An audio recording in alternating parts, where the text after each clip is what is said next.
Boa noite. Estas são as notícias diárias da Ucrânia no canal UATV. Hoje, 25 de novembro, vamos falar sobre os seguintes tópicos.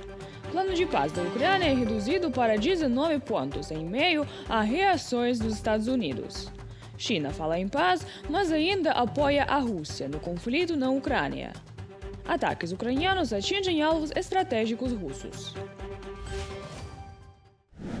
O infame plano do traidor de Vitkov Dmitriev está oficialmente fora de cogitação.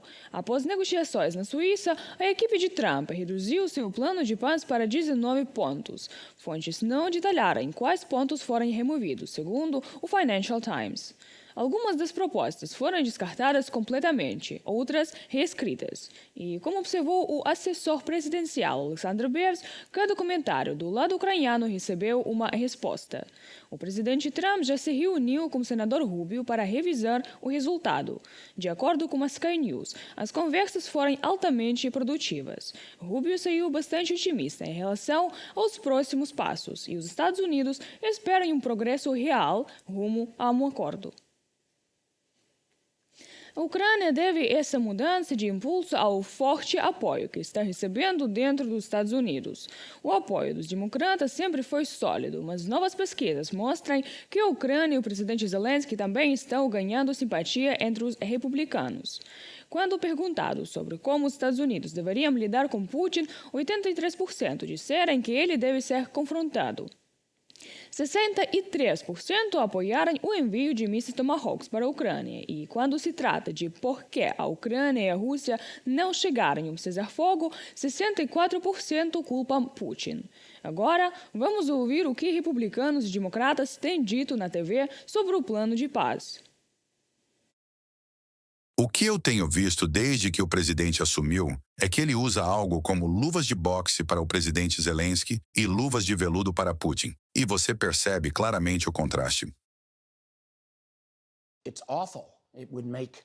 É horrível. Isso faria com que a concessão de Neville Chamberlain a Hitler, no início da Segunda Guerra Mundial, parecesse forte em comparação. O fato de que isso seria quase uma série de pontos de fala russos exigiria que a Ucrânia entregasse a totalidade das partes do Donbas que ainda controla, reduzisse suas forças militares daqui para frente e nunca pudesse ingressar na OTAN. Isso seria uma completa capitulação. Os ucranianos têm se saído magnificamente no campo de batalha. Eles estão reinventando a natureza da guerra em termos do uso de drones. Ter essa proposta imposta a eles, acredito, como disse Zelensky, é uma questão de dignidade ucraniana versus abrir mão de um parceiro. Eu esperaria que o presidente não fosse tão fraco a ponto de tentar forçar esse plano sobre os ucranianos e nossos outros aliados.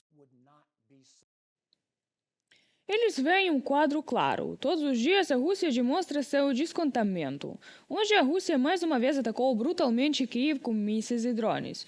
Houve ataques na cidade, incluindo em prédios residenciais. Foram relatados danos, destruição e interrupções no fornecimento de aquecimento. Infelizmente, houve mortos e feridos. Donald Trump e Xi Jinping conversaram por telefone em 24 de novembro. De acordo com a televisão central da China, o líder chinês enfatizou que Pequim apoia todos os esforços voltados para a paz na Ucrânia. Ele também expressou a esperança de que todas as partes continuem a reduzir suas diferenças e cheguem a um acordo de paz justo, duradouro e vinculante o mais rápido possível para abordar as causas profundas da crise. No entanto, devemos lembrar que drones com componentes chineses estão sendo usados contra civis na Ucrânia. A China sempre apoiou a Rússia, embora de forma suavizada. Eles sempre dizem que as causas profundas da guerra devem ser abordadas, e isso é essencialmente tomar o lado do nosso inimigo, disse o ex-chefe da Secretaria do Conselho de Segurança da ONU, Alexander Matsuka. Ele também enfatizou que a China não pretende mudar sua posição sobre o assunto. Sempre esteve ao lado da Rússia e não muda sua posição. Não há nada de novo em suas declarações. A China está aproveitando a situação ao aumentar os preços das importações militares russas, enquanto as discussões sobre um plano de paz continuam. As sanções ocidentais limitaram as opções da Rússia, permitindo que os exportadores chineses lucrassem com uma maior dependência de Moscou em relação a eles. Isso segundo um novo relatório do Instituto do Banco da Finlândia para Economias Emergentes. O estudo constatou que os preços das exportações da China para a Rússia subiram, em média, 87% entre 2021 e 2024, em comparação com apenas 9% para outros países. O aumento foi especialmente pronunciado em máquinas e dispositivos mecânicos críticos para o setor de defesa da Rússia. Pesquisadores observam que, em alguns casos, custos mais altos de importações foram impulsionados inteiramente por aumentos de preço e não pelo aumento dos envios. Por exemplo, as importações chinesas de rolamentos para a Rússia cresceram em 76% em termos de dólares, enquanto os volumes exportados caíram 13%. Um alto funcionário ocidental de sanções diz ao Financial Times que, embora o objetivo seja cortar o complexo militar industrial da Rússia de fornecedores, ser pressionado por empresas chinesas é um resultado bastante bom. A China negou repetidamente fornecer armas letais à Rússia e se opõe às sanções unilaterais que interrompem o comércio entre empresas chinesas e russas. E a Ucrânia continua suas sanções militares. Na noite de 25 de novembro, as forças ucranianas lançaram uma série de ataques de precisão contra alvos russos estratégicos, informou o Estado-Maior-Geral ucraniano. Usando drones Barsi produzidos nacionalmente e mísseis de cruzeiro Neptune, eles atingiram o complexo científico-técnico de aviação de Taganrog, nomeado em homenagem a Beriev, e o fabricante de UAVs Molnia Atlante Aéreo.